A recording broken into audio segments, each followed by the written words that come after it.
சரி, போன வகுப்புல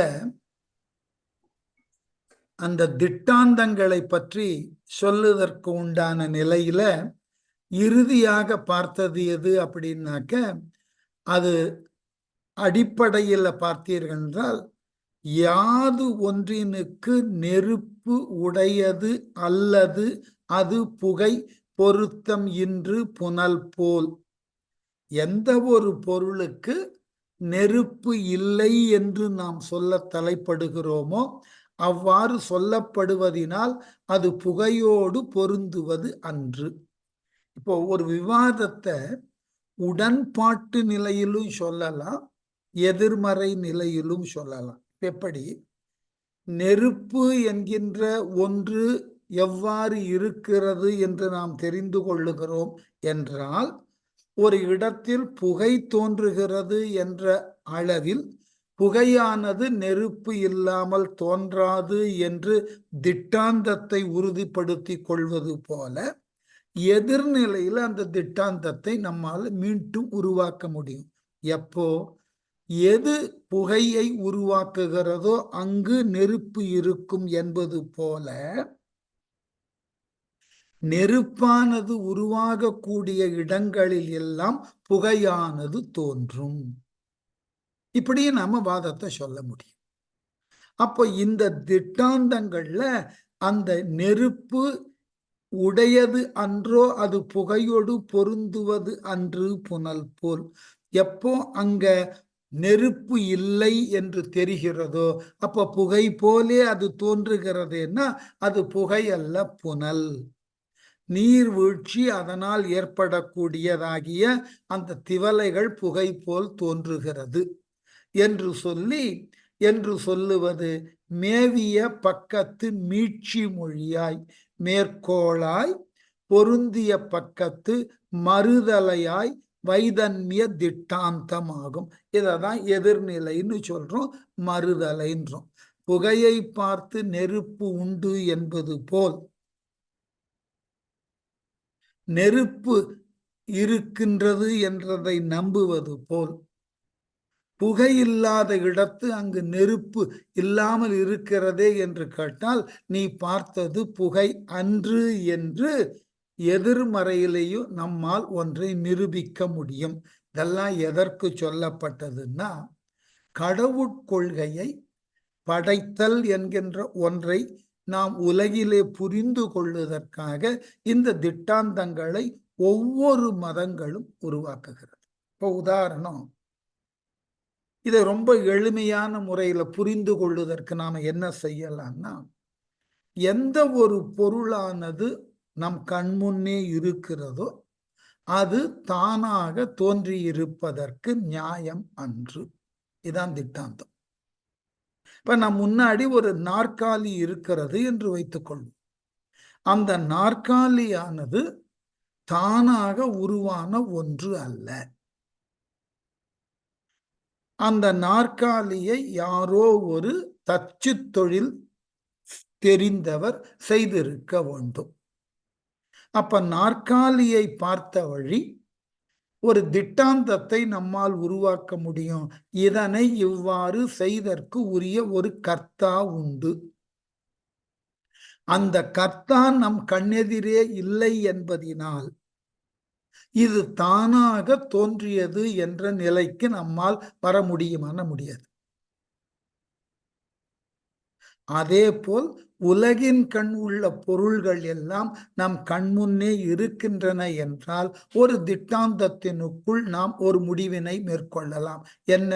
இவ்வாறு நம் கண்முன்னே தோன்றுவதற்கு உரிய பொருள் யாவும் யாரோ ஒருவனால் ஒரு காலத்தில் படைக்கப்பட்ட ஒன்று. அவ்வாறு படைக்கப்பட்டவன் நம் கண்ணெதிரே இல்லை என்பதினால் அப்படி ஒருவன் இல்லை என்பதாக நாம் மறுக்க முடியாது. ஒன்று. அப்பொழுது படைக்கக்கூடிய ஒருவன் இருப்பதினால் பொருள்கள் படைக்கப்பட்டிருக்கின்றன என்பதை உணர்ந்து கொள்வது போல், என்பதை அறிந்து கொள்வது போல், பொருளை கொண்டு படைத்தவனை அறிவது போல், படைத்தவனை கொண்டு உலகின் கண் பலவாறாகிய பொருள்கள் அவனால் படைக்கப்படும் என்பதையும் அறியலாம். அடுத்த கேள்வி வந்துடும். அவ்வாறு படைக்கப்படுவதற்குண்டான பொருள்களை பார்க்கிறோம். இவைகளை கொண்டு படைத்தவன் என்கின்ற ஒருவன் இருப்பதாக அறிகிறோம் என்றால் அந்த படைத்தவன் இந்த பொருள்களை எதிலிருந்து படைத்தான்? அடுத்த கேள்வி அதுதான். உடனே எல்லா தத்துவவாதிகளும் என்ன சொல்லுகிறார்கள்? அவ்வாறு படைக்கக்கூடியவன் அவன் இறைவன் என்றால் அவன் இவைகளை தன்னுள் இருந்து எல்லாவற்றையும் உருவாக்கினான். இந்த தத்துவத்தை தான் எல்லா மதங்களும் அழுத்தமாய் நம்புகின்றன.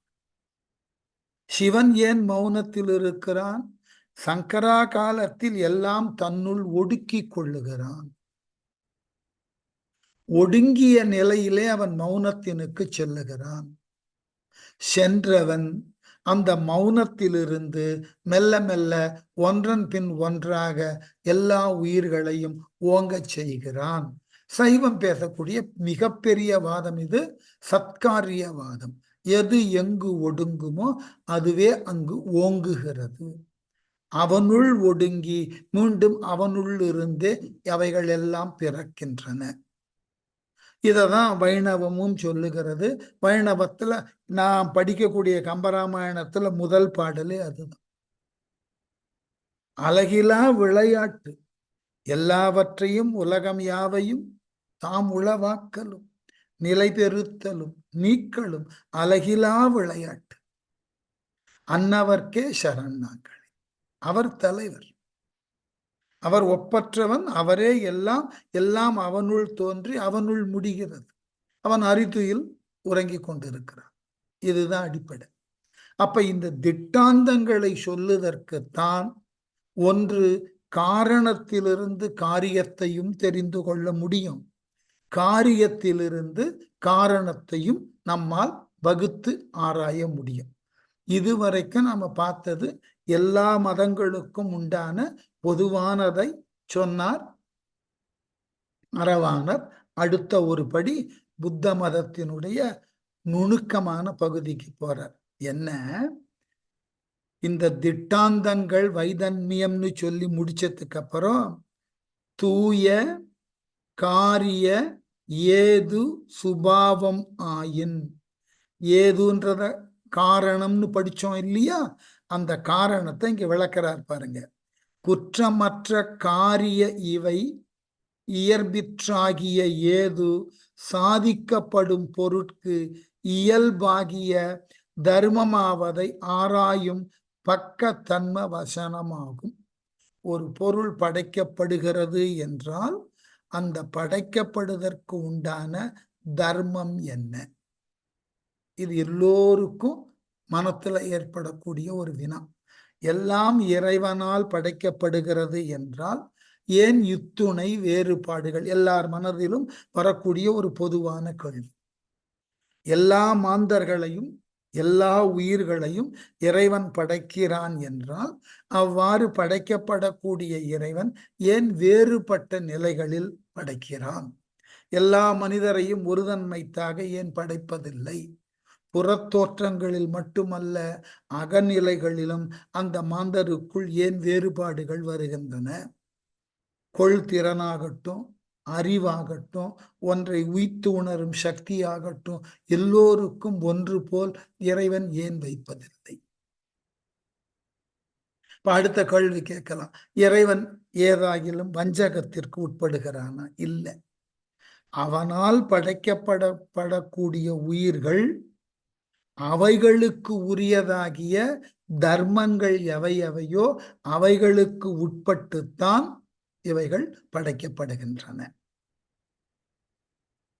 இந்த படைக்கப்படுதலில் இருந்து தோன்றக்கூடிய ஒவ்வொரு உயிரும் அவைகள் இந்த உலகின் கண் கொண்டுள்ள ஈடுபாட்டின் காரணமாக, இந்த உலகின் கண் உள்ள பற்றின் காரணமாக தன்னை தன் செயல்பாட்டை மாற்றிக்கொள்ளுவதற்கு உரியனவாய் செயல்படுகின்றன. இதுக்கு ஒரு வேடிக்கையான ஒரு விளக்கம் அன்னை காலத்துல ஒருவர் விளக்கம் சொன்னார். இப்போ இந்த அடிப்படையான மாற்றங்கள் எல்லாம் எல்லா காலத்திற்கும் இந்த தர்மமானது பொதுவாக இருக்குமான்னு கேட்டா இல்லை. சட்டம்தான் காலத்திற்கு ஏற்றாற் போல் மாறும் அப்படின்னு சொன்னா தர்மமும் மாறுமான்னா நம்முடைய வேதங்கள் என்ன சொல்லுகின்றன என்று கேட்டால் யுகம் தோறும் தர்மங்கள் மாறுகின்றன.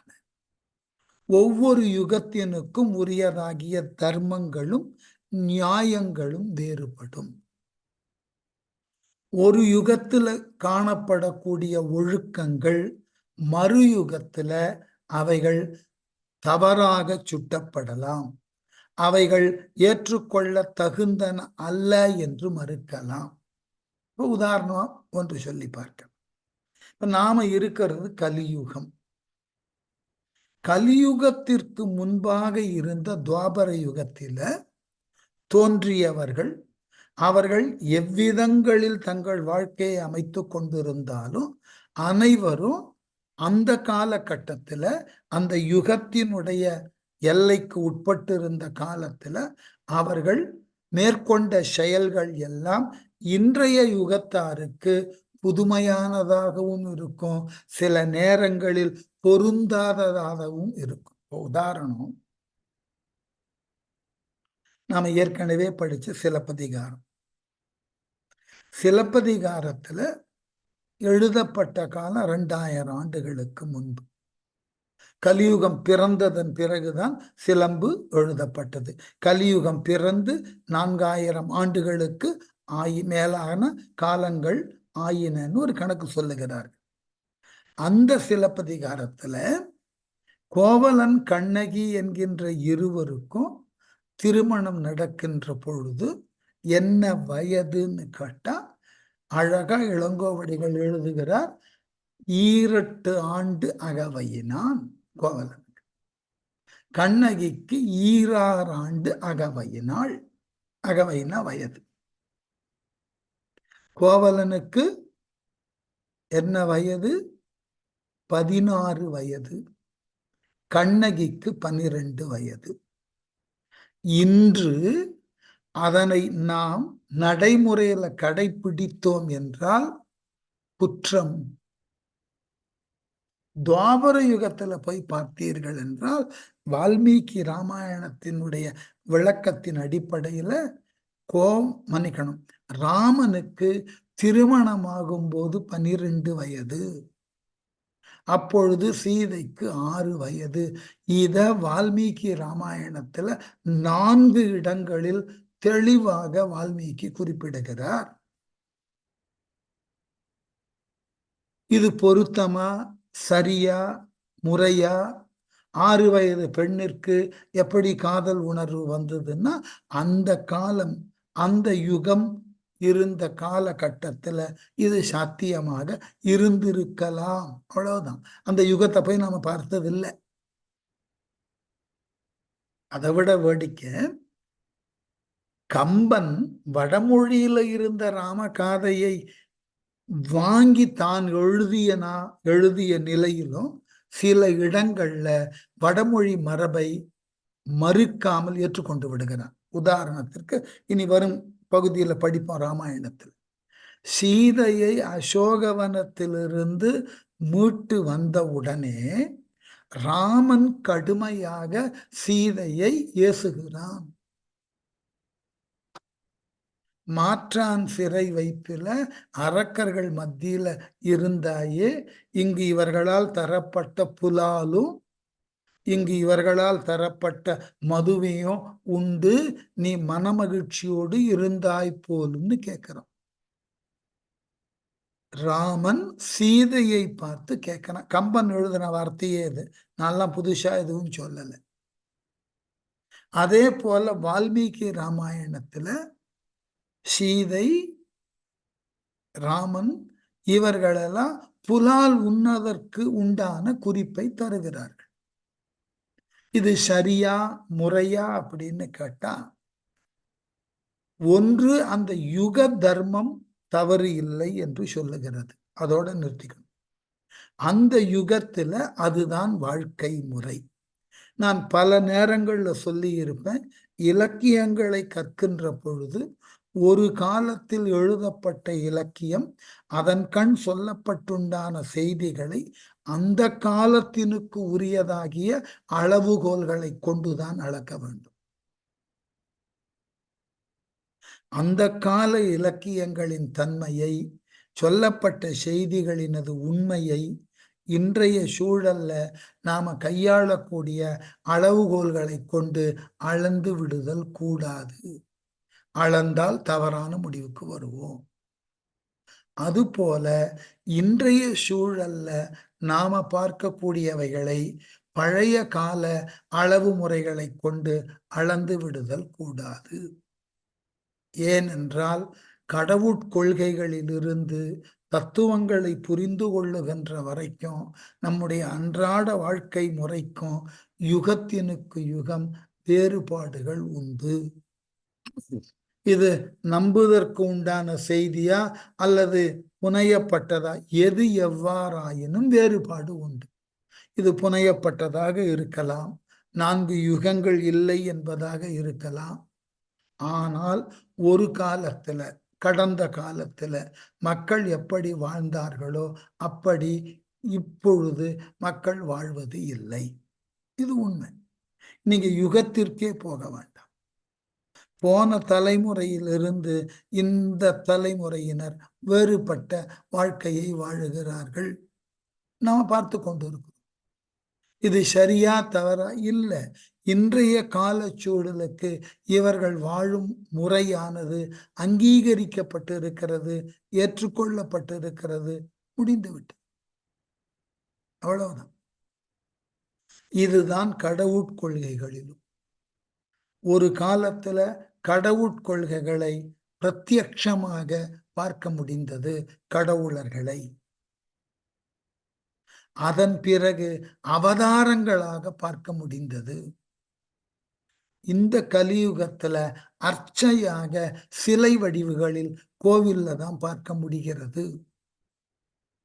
ஆகவே இன்று இவ்வாறு பார்க்கிறோம் என்பதற்காக போன காலங்களில் அவதாரமாக பார்த்ததோ, அதற்கு முன்காலங்களில் பிரத்யட்சமாக இறைவனை பார்த்தது என்பது இல்லை என்பதாகி விடாது. ஞாபகம் வச்சுக்கணும். அடிக்கடி வேடிக்கையாக சொல்லுவது உண்டு. நம் வீட்டுல வயது முதிர்ந்த நம்முடைய பாட்டனார்கள் இருந்திருந்தால் இன்று இந்த கணிப்பொறியினுடைய வளர்ச்சி, தொலைத்தொடர்பின் கண் ஏற்பட்டுள்ள வளர்ச்சி அவர்களை பொறுத்தமட்டில் மிக பெரியதோர் ஆச்சரியம், அதிசயம், அதிர்ச்சி. ஏற்றுக்கொள்ள முடியாது.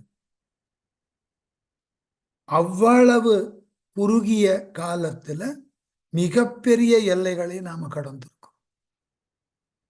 ஆகவே ஒரு காலத்துல அடுத்த ஊர்ல நடக்கக்கூடிய செய்தியை தெரிந்து கொள்ளுவதற்கே நமக்கு குறைந்தபட்சம் 24 மணி நேரம் தேவைப்பட்ட காலம் சென்று, தொலை தூரத்துல இருக்கக்கூடிய ஒரு கோளினது செயல்பாடை நாம் சற்றேறக்குறைய 1 மணி நேரத்தினுள் பெறுவதற்கு வாய்ப்பு பெருகிவிட்டது. அதனால இவைகள் எல்லாம் கடவுட்கொள்கைகளை ஒவ்வொரு காலகட்டத்துல எவ்வாறு புரிந்து கொள்ள அடியவர்கள் முயன்றார்கள். அவர்கள் புரிந்து கொண்டார்களா தெரியாது, ஞாபகம் வச்சுக்கணும். அவர்கள் புரிந்து கொள்வதற்கு முயன்றார்கள். இது ஒரு தொடர் நிகழ்வு. அவர்கள் நோக்கத்துல புரிந்து கொள்ள முயன்றார்கள். அதுல வெற்றி பெற்றார்களா தெரியாது. அவர்கள் காலம் முடிந்தது. அவர்களால் முனைந்து உருவாக்கப்பட்ட வழிமுறை இருக்கிறது. அதனை தொடர்ந்து நாம நம்முடைய முனைப்பை காட்டி வருகிறோம். அவ்வளவுதான். இது ஒரு தொடர் நிகழ்ச்சி. இதற்கு முடிவுன்றது ஒன்று உண்டான இல்லைதான். ஏனென்றால் கடவுட்கொள்கைக்கு முடிவு என்று ஒன்று வந்துவிட்டது என்றால், கடவுள் யார், அவர் எப்படிப்பட்டவர், என்ன செய்து கொண்டிருக்கிறார் என்பது போன்ற வினாக்களுக்கு எல்லாம் வெளிப்படையான ஒரு விடை கிடைத்து விட்டது என்றால் உலகம் கடவுளை மறந்துவிடும். உண்மை அதுதான். நான் வேறு ஒரு விளக்கம் சொல்லுவேன். 2000 ஆண்டுகளுக்கு முன்பு எழுதப்பட்ட திருக்குறள் இன்னமும் ஏன் செல்வாக்கோடு இருக்கிறது என்றால் அதில் சொல்லப்பட்ட செய்திகள் ஏதொன்றும் நடைமுறையில பொருத்தமாக எல்லோராலும் கடைபிடிக்க இயலாமல் இருக்கின்றது. அதனால் திருக்குறள் இன்னமும் வெற்றி பெற்று கொண்டிருக்கிறது. அதில் சொல்லப்பட்டுள்ள செய்திகளை எல்லாம் வாழும் மக்கள் தங்கள் வாழ்நாளிலே கடைபிடிப்பதாக வைத்துக் கொள்ளுங்கள், அந்த நூல் தோற்றுவிடும். ஏனென்றால் அதில் சொல்லப்பட்டன எல்லாம் வாழ்க்கை முறையில எல்லோருக்கும் பொருந்தி வரக்கூடிய அளவில் இருப்பது. இனிமே இவ்வாறு நீ இருக்க வேண்டும் என்று யாரும் உங்களுக்கு அறிவுரை சொல்லுவதற்கு அறநூலை உருவாக்கவே வேண்டாம். ஆகவே ஏன் வள்ளுவம் வெற்றி பெறுகிறது என்றால் அதில் சொல்லப்பட்டது ஒன்று கூட ஜெயிக்கவில்லை. பொய்யாமைன்னு எழுதினார். பொய்யாமை பொய்யாமையாற்றின் அறம் பிற செய்யாமை செய்யாமை நின்று. கொஞ்சம் நினைச்சு பாருங்க. நம்முடைய வாழ்நாள்ல தெரிந்தோ தெரியாமலோ நம்ம பொய்யே சொன்னது இல்லையா? அப்ப பொய்யே சொல்லுதல் கூடாதுன்னு வள்ளுவர் சொன்ன ஒரு அறமானது எல்லோராலும் கடைபிடிக்கப்பட்டு விட்டதுன்னா அந்த பொய் கூறுதலினால் வரக்கூடிய தீங்கு எனும் அதிகாரம் தோற்று போயிடும். திருக்குறள்ல இருந்து எடுக்கப்பட்டு விடும். ஏன்னா எல்லோரும் உண்மை பேசுகிறோம். அந்த பொய்மை என்கின்ற ஒன்று தேவை. அது பற்றின சித்தாந்தமே நமக்கு தெரியாது. வேண்டாமே, எல்லோரும் உண்மை பேசக்கூடிய இடத்துல பொய் என்ற சொல்லுக்கு இடமில்லை. ஆகவே பொய்மையினால் வரக்கூடிய கேடு என்பதை எடுத்து சொல்ல எந்த ஒரு அறநூலும் தேவையில்லை. இவையெல்லாம் எதற்காகனா புத்த மதத்துல இந்த திட்டாந்தங்களுக்காக உருவாக்கினார். ஏனென்றால் படைத்தவன் என்கின்ற ஒருவனை நீங்கள் உணர வேண்டும். ஒன்று. அடுத்தது, அந்த படைத்தல் என்கின்ற ஒன்று இந்த உலகிலே தொடர்ந்து நிகழ்ந்து கொண்டிருக்கிறது, உணர வேண்டும். அவ்வாறு படைக்கப்படக்கூடிய ஒவ்வொன்றினுக்கும் இந்த உலகியல் பற்றோடு சேர்ந்து அவைகள் தங்களுக்கு உண்டான சுபாவங்களில் வேறுபடுகின்றன. உண்மை, இதை உணர வேண்டும். இவைகளெல்லாம் உணர்ந்தால்தான் நாம கடவுள் என்கின்ற ஒன்றை, அவரது இருப்பை ஏற்றுக்கொண்டவர்களாகும். இல்லை என்றால் கடவுட்கோட்பாடு தோற்று போகும். அதனால சொன்னார், தூய காரிய ஏது சுபாவம் ஆயின் இந்த தர்மத்தை ஆராயும் இடத்து பக்க தன்ம வசனமாகும். அது பக்க தன்ம வசனம் எனப்படும். எது பக்க தன்ம வசனம்? சந்தம் அறிந்தம் என்றல் பக்கம், ஒலி அறிந்தமாம் என்பது பக்கம், பண்ணப்படுதலால் எழுப்பப்படுவதால் என்பது பக்க தன்ம வசனம். பாருங்க, ஒலியை எழுப்பப்படுகிறது, கேட்கிறோம். ஒரு ஒலி எழுகிறது, கேட்கிறோம். அப்போ ஒலியை கேட்பது என்பது ஒரு நிகழ்ச்சி. அந்த ஒலி யாரோ ஒருவரால் ஏற்படுத்தப்பட்டது என்பதை அறிவால் உணருதல், அறிவால் அறிதல் அடுத்த நிலை. ஒன்று ஒலி காதுல பட்டவுடனே நம்முடைய மூளைக்கு சென்று இந்த ஒலி இத்தகையது என்று இனம் பிரித்து பார்க்கக்கூடிய அளவிலே நாம் இருக்கிறோம். அது ஒரு நிலை. இந்த ஒலியை கேட்ட அளவிலே இதை ஏற்படுத்தியவன் ஒருவனோ அல்லது ஏற்படுத்திய ஒரு விலங்கோ ஒரு பறவையோ இருக்கின்றது என்ற உண்மையை உணருது. அதனாலதான் அந்த ஒலி அறிந்தமாம் என்பது பக்கம் என கேட்கிறீர்கள், அது செவி அளவினுக்கு சரி. அவையினை போல் பண்ணப்படுதலால் இந்த ஒலி தானா தோன்றுவது இல்லை, யாரோ ஒருவரால் உருவாக்கப்படுகிறது. இப்போ இசை மரபுல இசைத்துறையை சார்ந்தவர்களும் இருக்கிறதுனால தமிழ்ல இந்த 7 ஸ்வரங்களையும் தமிழ் பெயர்ல தொடக்க காலத்துல வழங்கி வந்தார்கள். குரல், துத்தம், கைக்கிளை அப்படின்னு. இதை ஒரு ஆதி நிலையில ஒருவர் ஆய்வு செய்தார். அதாவது கொஞ்சம் நம்ம ஆய்வுகளை எல்லாம் ஒரு துறையோட பொருத்தி கொண்டு போவதனால் வர்ற இடர்பாடு. இப்ப இசையை பற்றி ஆய்வு செய்யணும் அப்படின்னா கொஞ்சம் நமக்கு நாட்டார் வழக்காறு தெரிஞ்சிருக்கணும், எத்தினாலஜி. அதோட கொஞ்சம் தொடர்புடைய ஆந்த்ரபாலஜி தெரிஞ்சிருக்கணும், மானுடவியல். இவைகளை கொண்டுதான் ஒரு இசையினுடைய தோற்றம், அதனுடைய வளர்ச்சியை ஆராய முடியும். அதெல்லாம் இன்றைக்கு ஆய்வியல் உலகம் ஏற்றுக்கொண்டு இருக்கக்கூடிய வழிமுறைகள். அப்போ ஒருத்தன் எழுதுறான், குரல் என்று ஏன் வந்திருக்க வேண்டும்? அப்ப அவன் என்ன நினைக்கிறான்? ஆய்வின் மூலமா மனிதன் இயல்பாக ஒலி எழுப்ப பயன்படுத்துவது அவனுடைய குரல் தான். ஒரு மனிதன் இயல்பாக என்ன ஒலியை ஏற்படுத்துகிறானோ அல்லது எழுப்புகிறானோ அது குரல். இந்த ஒலியை முதல்ல எங்கிருந்து அவன் இனம் பிரிக்க கற்றுக்கொண்டான் போது ரொம்ப அழகான ஒரு விளக்கம் சொன்னான். மூங்கில்களுக்கு ஊடாக வண்டுகள் மூங்கிலை துளைத்து விட்டு செல்ல, அந்த துளைத்த துவாரத்தின் வழியாக இயற்கையான காற்று ஊடுருவுகின்ற பொழுது ஒரு ஒலி கேட்டது. இது எல்லா காட்டுப்பகுதியிலையும் பார்க்க. இந்த வண்டினங்கள் மரங்கள்ல துளையிடக்கூடிய மென்மையான மரங்கள்ல துளையிட்டு விட்டு செல்ல, அதன் ஊடாக காற்று தவழ்ந்து வருகின்ற பொழுது நல்ல ஒலி கேட்கும். சில நேரங்கள்ல அந்த ஒலி அச்சத்தை கூட நமக்கு ஏற்படுத்தும். அப்போ இந்த ஒலி என்கின்ற ஒன்று தானாக ஏற்படல. அந்த ஒலி காற்றின் மூலமாக உருவாக்கப்பட்டு அந்த காற்று ஊடுருவதற்கு ஒரு ஊடகம் இருக்க, அந்த ஊடகத்தின் வாயிலாக உள் நுழைந்து வெளிப்போகின்ற பொழுது ஒலியை எழுப்புகிறது. இதுதான் இன்னைக்கு நாம நம்ம குரலுக்கு சொல்லக்கூடிய தத்துவம். ஆச்சரியமான விஷயம்.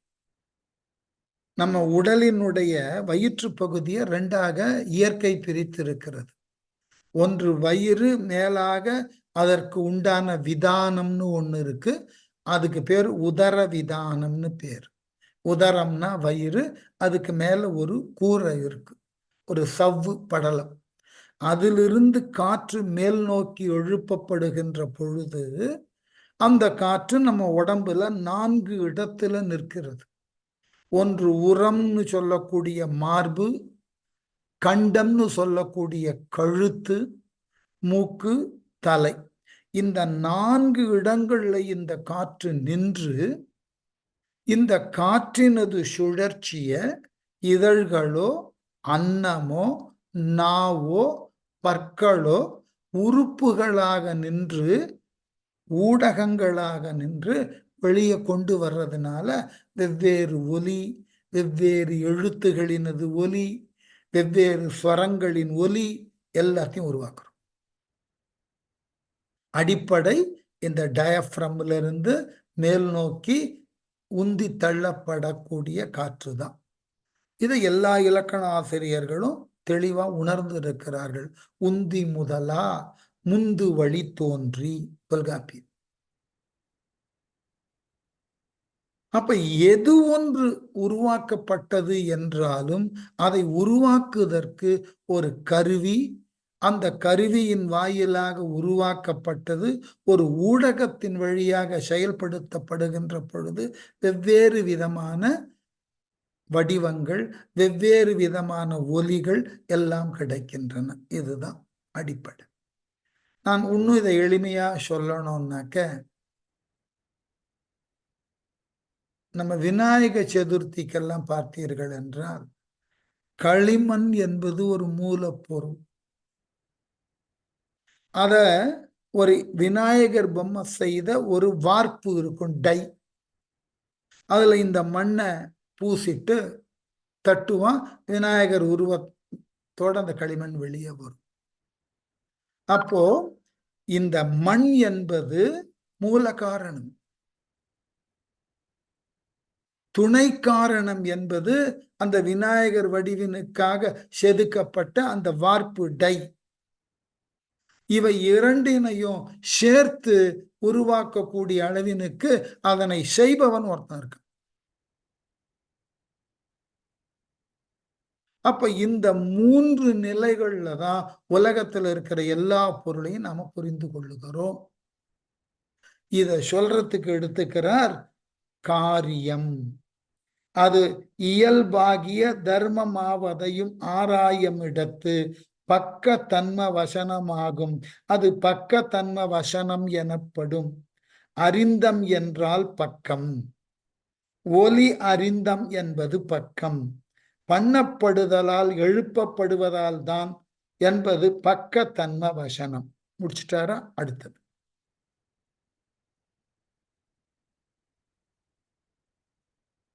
சபக்க தொடர்ச்சி. சபக்க தொடர்ச்சி என்பது யாதொன்றும் பண்ணப்படுவது. சபக்கம்ன்றது என்னன்னா, யாதொன்றும் செய்யப்படுவதோ அனித்தியம் கடம் போல் என்றல் அகுது அரித்தமாகும் குடம் போல் என்று சொல்லுவதாகும். எப்படி? மண்ணுன்னு ஒண்ணு இருக்கு, அதுல இருந்து வணையப்படுதலினால் குடம். இதை இலக்கணத்துல என்ன சொல்லுவோம்? அதற்கு அதுவாதல். அது மண்ணுதான், அதுவே இப்ப குடமாயிருக்கு.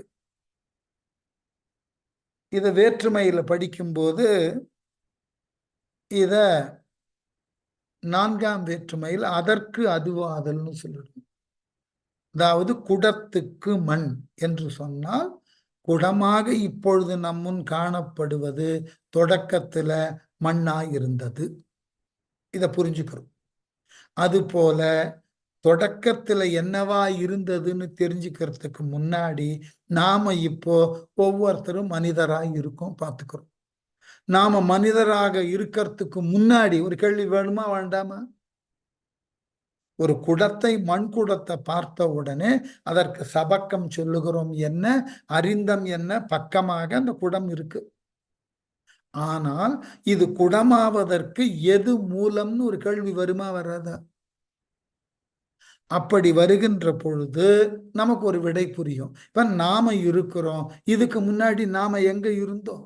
நாம யாரா இருந்தோம்? நம்ம இப்படி உருவாக்கினது எது? யார்? எதனால் இப்படி உருவானோம்? இந்த கேள்விகள்லாம் பதில் சொல்லுங்க. அப்பொழுதுதான் நமக்கு உண்மை புரியும். நாம இப்பொழுது இந்த காலத்தினுக்கு தேவையான நிலையிலே இவ்வாறு உருவாக்கப்பட்டிருக்கிறோம். அவ்வளவுதான். இதற்கு முன்பு எப்படி இருந்தோம்? ஒரு வேடிக்கையான திரைப்பட பாட்டு. பாட்டை கேள்விப்பட்டிருக்கலாம் நீங்க. 2 அந்த படத்துல வரக்கூடிய கதாநாயகன் கதாநாயகி இருவருமே பிறவி செவிடர்கள், ஊமையர்கள்.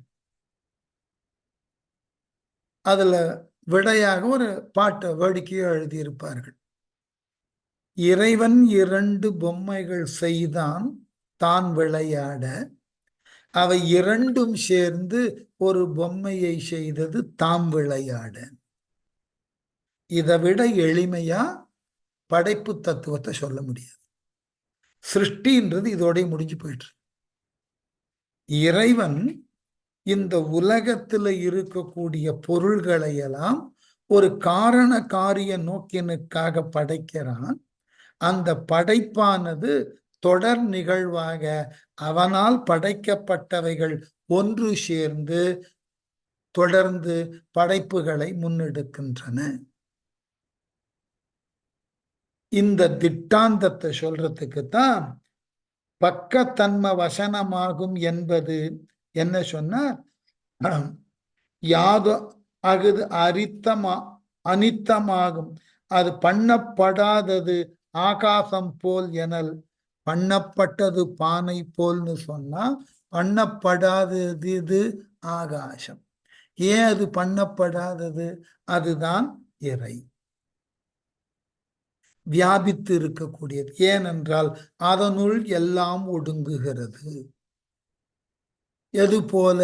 இறையுள் எல்லாம் ஒடுங்குவது போல. நாம சொல்றோம் இல்லையா, நம்முடைய பஞ்ச பூதங்கள் தான் நம்முடைய இயக்கம்னா, பூதங்கள் எப்படி சொல்றோம்? நிலம் நீரினுள் ஒடுங்கும், நிலம் நீரினுள் ஒடுங்க நீர் நெருப்பினுள் ஒடுங்கும், நெருப்பு காற்றினுள் ஒடுங்கும், காற்று வெளியினுள் ஒடுங்கும். இவை தோன்றுகின்ற பொழுது இவ்வாறே தோன்றுகின்றன. முதல்ல வெளியிலிருந்து, ஆகாசத்திலிருந்து வழி தோன்றும், வழியிலிருந்து நெருப்பு தோன்றும். இவ்வாறுதான் படைக்கப்படுதல் என்கின்றது நிகழ்ந்து கொண்டிருக்கிறது என்பதை புத்தம் என்ன பேசுகிறதுனாக்க, பண்ணப்படாதது ஆகாசம் போல் எனல் யாது அனித்தம் அல்லாததோ அது செய்யப்படாததாம். கவனி, அனித்தம் எதுவாக இருக்கிறதோ, அனித்தமாக இல்லாதது எதுவோ அது செய்யப்படாது. அப்ப நித்தமாக இருப்பதெல்லாம் செய்யப்படுவது. ஆகவே யாது அனித்தம் அல்லாததோ அது செய்யப்படாததாம் ஆகாயம் போல் என்று மறுதலை பக்கமாக நின்று சொல்லுவது. அப்போ எது படைக்கப்பட்டதோ அது ஒன்று இருக்கிறது என்றால், அது படைக்கப்பட்டதற்கு ஒரு மூலப்பொருள் உண்டு. மூலப்பொருளே இல்லாதது ஒன்று உண்டானது என்றால் அது படைக்கப்படாதது. அப்ப படைக்கப்படாததுன்னா என்ன? உலகம் தோன்றும் காலத்து முன்பு தானாகவே தோன்றிய ஒன்று. ஆகவேதான் இறைவன் எல்லாவற்றையும் படைக்கிறான். அவனை யார் ஒருவரும் படைக்கப்படுவதாக இல்லை. இது கொஞ்சம் சிக்கலான இடம்தான். இப்ப பிற்காலத்துல வந்தவர்கள் என்ன சொல்ல தொடங்கினார்கள்? மேலை நாட்டு தத்துவவாதிகள் எல்லாம், மானுடர்கள் எல்லாம் சேர்ந்து கடவுள் என்கின்ற ஒருவரை படைத்தார்கள்.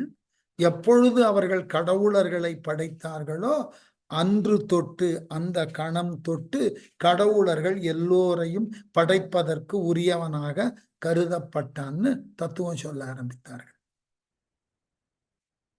இது அடிப்படையில ஒரு காலகட்டத்துல இவை ஏற்றுக்கொள்ளப்படக்கூடிய ஒரு தத்துவமாக இருந்தது.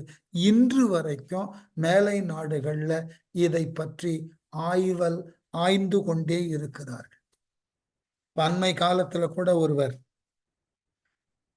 மிகப்பெரிய அளவுல உடல் ஊனமுற்று ஏதொன்றும் தன்னால் செய்ய முடியாமல் மூளையை மட்டுமே நம்பி ஒரு அறிவியல் மேதை இருந்தார் தெரியுமா? அண்டங்களை பற்றி ஆராய்ச்சி எல்லாம் பண்ணி அவர் கடைசி வரைக்கும் சொன்ன கோட்பாடு, கடவுள் என்ற ஒன்றை என்னால் ஏற்றுக்கொள்ள முடியவில்லை. ஏன்னா அவர் அண்டவெளிகளை பற்றி ஆய்வு பண்ணி கொண்டே போகிறார். இன்றைக்கு அண்டவெளிகளை பற்றி ஆய்ந்து கொண்டே போகக்கூடியவர்கள் இதற்கு பின் எது குழந்தை எங்கம்மா? சத்தம் கேட்டது, ஆளை காணோம். இதை ஆய்வு செய்வதற்கு இன்னமும் பல காலம் அவர்கள் முயன்று கொண்டிருக்கிறார்கள். அதனால என்று மறுதலை பக்கமாக நின்று சொல்லுவது விபக்க தொடர்ச்சி மீட்சி மொழி என்க. விபக்க தொடர்ச்சி எனும் மீட்சி மொழி என்றும் அதனை நீங்கள் அறிந்து கொள்ளலாம். அடுத்தது மூன்றாவது தத்துவத்துக்கு போறார். அனன்வயத்தில் பிரமாணமாவது அனன்வய வியாப்தி இல்லாத அனன்வய அனுமானத்தால் பொருளை உணரும் திறம் ஆவது. அனுமானத்தினால ஒரு பொருளை உறுதிப்பட நம்புவது எப்படி? எல்லா அனுமானம்தான். படைத்த பொருள்களை கொண்டு படைத்தவன் உண்டு என்பது அனுமானம். அவன் எப்படி உறுதியா நம்புறான்? ஒரு கேள்வி வருகிறது அல்லவா? இறைவனால் நாம் படைக்கப்பட்டிருக்கிறோம், இந்த உலக உயிர்கள் எல்லாம் இறைவனால் படைக்கப்பட்டது, சரி, எப்படி நம்புவது? இவைகளுக்கு எது அடிப்படையான இந்த நம்பிக்கையை தருவது? அனுமானத்தை எவ்வாறு உறுதிப்பட ஒரு பிரத்யக்ஷமான ஒன்றாக ஏற்றுக்கொள்வது? விளக்கம் கொடுக்கிறார் பாரு. இவ் வெள்ளிடை கண் குடம் இலை என்றல் ஷயவிய பக்கம். ஒரு வெற்றிடத்தை காமிச்சு, அந்த வெள்ளிடைன்னா வெற்றிடம், வெற்றிடத்தில் குடம் இல்லை என்பது நல்ல பக்க மொழியாக. ஒரு மண் இருக்கிற இடத்த பார்க்கிறோம், புரிந்து கொள்ளுங்க. மண் இருக்கிற இடத்த பார்க்கிறோம், அங்க குடமெல்லாம் இல்ல, வெறும் மண்ணு தான் இருக்கு. இந்த இடத்துல குடம் என்ற ஒன்று இல்லை, கண்ணுக்கு முன்னாடி தெரிகிறது, வெறும் மண் தான் அங்கு இருக்கிறது. சிறிது நேரம் கழிச்சு பார்க்கிறோம், அங்கு ஒரு குடம் இருக்கிறது. அந்த மண்ணே குடமானதற்கு ஏற்றாற் போல அந்த மண்ணினது தன்மை அந்த குடத்தில் இருக்கிறத பார்க்கிறோம். அப்பொழுது நாம் என்ன அனுமானிக்கலாம்? இந்த மண்ணு தான் இங்கு குடமாக மாற்றப்பட்டு இருக்கிறதுன்ற அனுமானத்துக்கு வர முடியுமா? முடியாதா? இந்த அனுமானம் உண்மையானதா இல்லையா? உண்மையானது.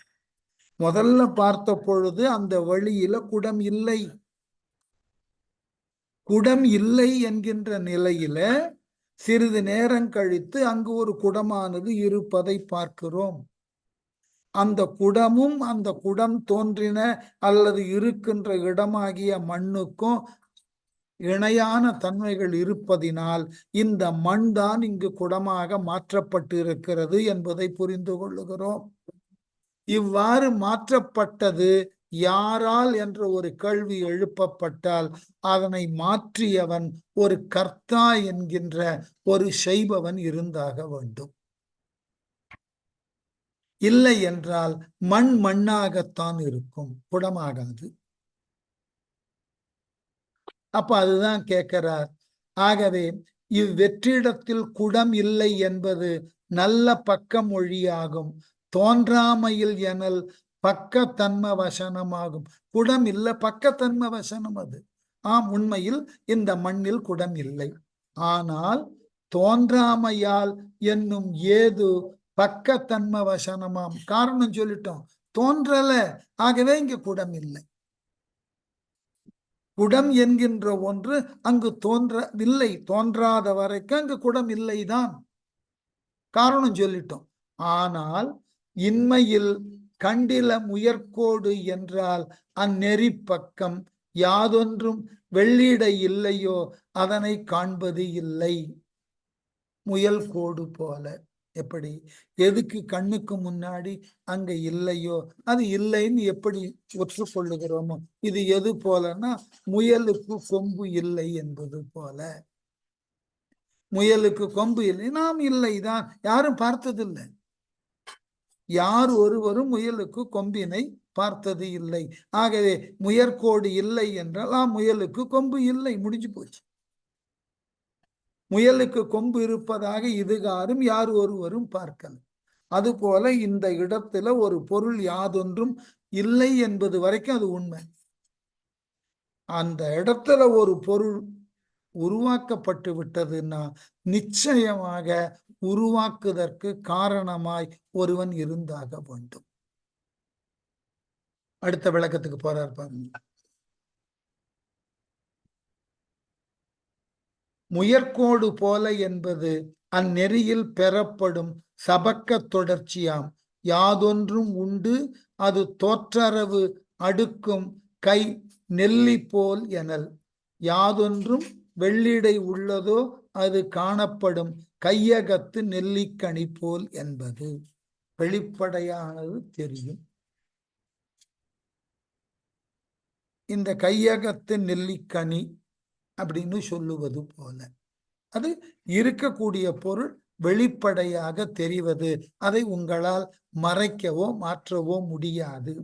ஆகவே ஏற்ற விபக்கத்து உரை எனலாகும், அதற்கேற்ற விபக்க தொடர்ச்சி மொழியாகும். அப்போ பிரத்யட்சமாக இருப்பதுதான் வெளிப்படை. ஒரு பொருள் இல்லாத வழி இல்லை என்பதுதான் உண்மை. இல்லாத இடத்தில் ஒரு பொருள் இருப்பதற்கு உண்டான வாய்ப்பு ஏற்பட்டால் அவ்வாறு ஏற்படுவதற்கு உண்டான காரணம் யாது என்று தெரிந்தாக வேண்டும். அந்த காரணம் எதனால் உருவாயிற்று என்பது தெரிய வர வேண்டும். அதற்கு பிறகு அந்த காரணம் என்பது உண்டு என்றால் அந்த காரணத்தை செய்தற்கு உரிய காரியமாக மாற்றும் திறன் உடையவன் ஒருவன் இருந்தாக வேண்டும். அடுத்து, ஏது இவ்வகை பொருள் சாதிப்பன? சாதனமாகிய ஏதுக்கள் இக்கூறிய வகையால் பொருளை சாதிப்பனவாம். ஏதுன்னா காரணம், இதுதான். சாதிப்பதுன்னா உண்மை என்று வாதம் செய்வது. இது இப்படித்தான் என்று வாதம் செய்வது, வாதிப்பது ஆகும். சாதிப்பன காரியம் புகை சாதித்தது. காரியமாகிய புகையே காரணமாகிய நெருப்பு உண்மையை சாதித்தது. கண்ணுக்கு தெரிஞ்சது புகைதான். அதை வைத்து கொண்டு நாம் என்ன பண்ணினோம்? நெருப்பு உண்டு என்று சாதித்தோம். அதுபோல எண்ணெய் எனின் அது தானும் எங்கனம் என்றால் புகை உளவிடத்து நெருப்பு உண்டு எனும் அன்வயத்தாலும் புகை தோன்றும் இடத்து நெருப்பு உளதாம் எனும் உடன்பாட்டு நிகழ்ச்சியாலும் நெருப்பில்லா இடத்து புகையில்லை எனும் வெதிரேகத்தாலும் யாண்டும் நெருப்பு இல்லை ஆண்டு புகையில்லை எனும் எதிர்மறை உடல் நிகழ்ச்சியாலும் புகை நெருப்பை சாதித்தது. புகையாகிய ஏது நெருப்பு என்கின்ற உண்மையை சாதித்தது. எவ்வளவு பெரிய தத்துவத்தை விளக்கறதுக்கு எவ்வளவு முயலுகிறார்னு பாருங்க. அப்போ எவ்வளவு அழுத்தமான நம்பிக்கை கடவுட்கொள்கைகள்ல. நீங்கள் பார்க்கக்கூடிய ஒவ்வொரு பொருளுக்கும் ஒரு ஏது இருந்தாக வேண்டும். ஏது இல்வழி எந்த ஒரு காரியமும் நிகழாது. அவ்வாறு காரியம் நிகழுவதற்கு உரியதாகியதோர் காரணம் ஒன்று உண்டு. ஆகவே நீங்கள் எந்த திட்டாந்தத்தினுக்கு உட்பட்டாலும் காரியமாகிய புகையை மன்னிக்கணும், காரியமாகிய நெருப்பை காரணமாகிய புகையை கொண்டு நீங்கள் உறுதிப்படுத்தலாம். ஆகவே புகை உள்ள வழி நெருப்பு உண்டு என்பது போல் உலகின் கண் பொருள்கள் உண்டு என்கின்ற நிலையில் ஏற்றுக்கொண்டோம் என்றால் அதனை உருவாக்குவதற்கு ஒரு காரணம் உண்டு என்ற உண்மையையும் உணருதல் வேண்டும். அடுத்து இப்பதான் ஒரு நிலைக்கு வந்திருக்கார். அடுத்து அனுவயம் சாதிக்கின் உடன்பாட்டு உடன் நிகழ்ச்சி பொருளதாகிய அனுவயத்தால் பொருள் உண்மையை சாதிக்கப்படுமாயின் அன்வயம். அன்வயம்ன்றது வேற ஒண்ணும் இல்லை சார். ரொம்ப எளிமையா சொல்ல வேண்டும்னா நான் அடிக்கடி ஒரு மேற்கோள் சொல்லுவேன். இப்ப எல்லோருக்கும் தெரிந்த ஒரு கேள்வியை கேட்டு பார்ப்போம். எத்தனை பேர் பதில் ஓரளவு யூகிப்பீர்கள்னு. துறவு என்றால் என்ன? நான் அடிக்கடி கேட்கிற கேள்வி அது. எல்லோரும் என்ன எண்ணுகிறார்கள்? துறவு என்றால் நாம் இருக்கக்கூடிய இடத்தை விட்டு விலகி மனித சஞ்சாரமே இல்லாத இடத்திற்கு சென்று மானுடர்கள் எதனையெல்லாம் அன்றாடம் உண்ணுகிறார்களோ அதிலிருந்து விலகி அந்த காட்டுப்பகுதியில எது கிடைக்கிறதோ அதை பக்குவப்படுத்தாமலேயே உண்டு இந்த நாட்டுப்பகுதியில வாழக்கூடியவர்கள் பல்வேறு விதமான ஆடைகளை எல்லாம் பூண்டு மகிழக்கூடியதிலிருந்து விலகி அந்த காட்டுல ஒரு துவராடையை கொண்டு அதை மட்டுமே அணிந்து அங்கு வாழுவது துறவுன்னு நாம நம்பிக்கொண்டிருக்கோம். அது இல்ல துறவு. அவைகளை துறவு என்று சொல்லுதலே தவறு.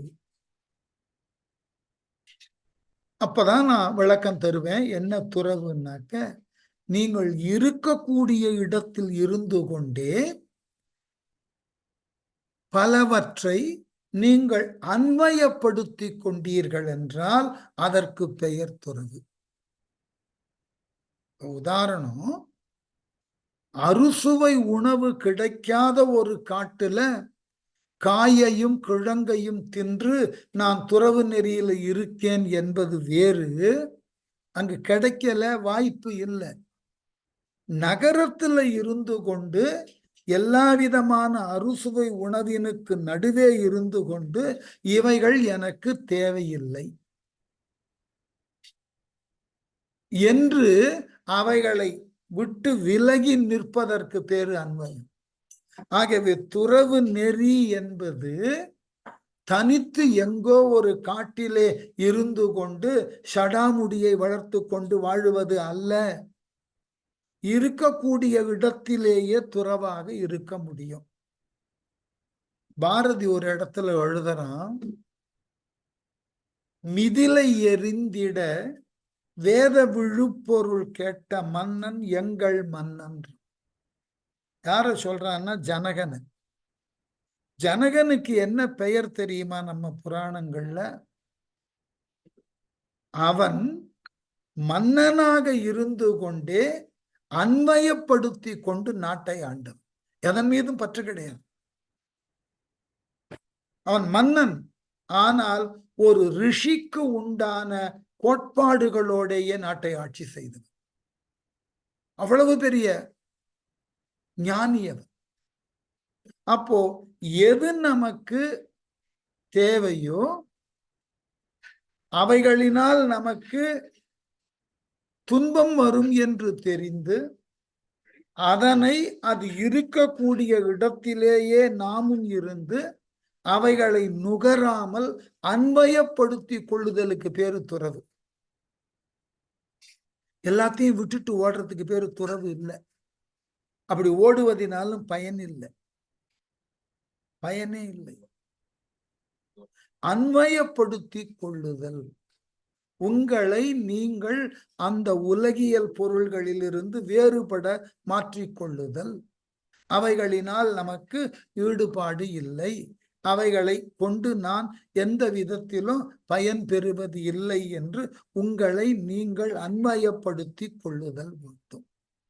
அததான் இங்க எழுதுறார். என்னவா? அன்னுவயம் சாதிக்கின் உடன்பாட்டு உடன் நிகழ்ச்சி பொருளதாகிய அன்வயத்தால் பொருள் உண்மை சாதிக்கப்படுமாயின் முன்னும் ஒரு காலத்து ஓரிடத்தே கழுதையையும் கணிகையையும் தம்மில் அனுவயம் கண்டான். முன்னொரு காலத்தில் ஓரிடத்தில் கழுதையையும் கணிகை ஒருத்தியும் தம்மில் உடங்கியிருப்ப கண்டவன் ஒருவன் பிற்காலத்து கழுதையை கண்டு பின்னொரு காலத்தே கழுதை இருப்ப கண்டு அவ்விடத்தே கணிகை அனுமிக்க வேண்டுமே, கணிகையும் உடன் இருப்பதாக துணிய வேண்டும் அல்லவோ, அது கூடா, அது கூடாதாம். இதுதான் விளக்கம். ஒரு இடத்துல ரெண்டு பொருளை ஒன்னா பார்த்துட்டீங்க. இவர் சொல்ற உதாரணம் கொஞ்சம் குரூடானது. ஒரு கழுதையையும் ஒரு கணிகையையும் ஒரு இடத்துல பார்த்தாயிற்று. பல நாள் நீங்கள் பார்க்கிறீர்கள், அந்த கழுதையும் கணிகையும் அந்த இடத்திலேயே இருக்கிறார்கள். சில காலம் கழித்து நீங்கள் வேறு ஒரு இடத்துல அந்த கழுதையை பார்க்கிறீர்கள். உடனே முடிவுக்கு வரலாமா, இந்த கழுதை இங்கு இருப்பதினால் அந்த கணிகையும் இங்கு இருந்தாக வேண்டும் அப்படின்னு முடிவுக்கு வர முடியுமா? இதுக்கு பேரு தான் அன்வயத்தல்னு பேர். நம் கண்முன்னே தோன்றுவதற்கு உண்டான பொருள்கள் கண்முன்னே இருப்ப கண்டு பின்னொரு காலத்தில் ஒன்றினை கண்ட வழி மற்றொன்றும் இங்குதான் இருக்க வேண்டும் என்று நாம அன்வயத்தலினால் அதை ஏற்றுக்கொள்ள முடியுமானா முடியாது. இது புகை போல நெருப்புன்ற மாதிரி சொல்ற வாதம் அல்ல, ஞாபகம் வச்சுக்கணும். புகையை கண்ட வழி நெருப்பு உண்டுன்னு உறுதியா நம்புவது போல கழுதையும் கணிகையும் ஒன்றாக இருந்ததை பல காலம் கண்டு பின்னொரு காலத்துல கழுதையை தனியாக காணும் இடத்து இந்த கழுதை இருக்கக்கூடிய இடத்துல கணிகையும் இருக்க வேண்டும் என்று தேடத் தொடங்கினால் எவ்வளவு முட்டாள்தனமானது. இதுதான் அனுவயம்னு பேர். நெருப்பும் புகையும் தன்வயம். நெருப்பும் புகையும் ஒன்றை ஒன்று அவாதி நிற்கும். ஆகவே புகையை கண்டுழி நெருப்பை உணரலாம். கழுதையும் கணிகையும் ஒன்றை ஒன்று அவாவி நிற்கக்கூடிய பொருள் அல்ல.